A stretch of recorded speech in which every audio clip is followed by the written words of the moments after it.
Just showing you, there's, oh dear, it's going in and out of focus. Anyhow, these are the gannets, a lot of the auks, there's shags, there's cormorants flying around here. I'm heading over to the gannery now, and hopefully I'll get some close-up shots of the gannets. This is the most wonderful place.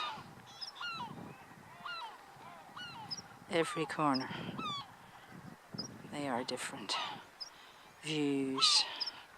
I just wish I could bring you all here. Anybody who wants to come next year, I'd be delighted to bring them. Whoa, what was that?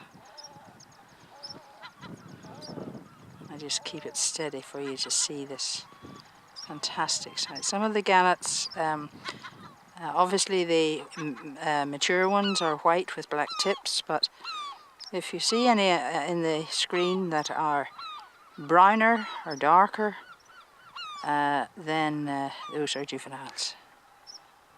Well, when I say juveniles, I mean they're not adult. More.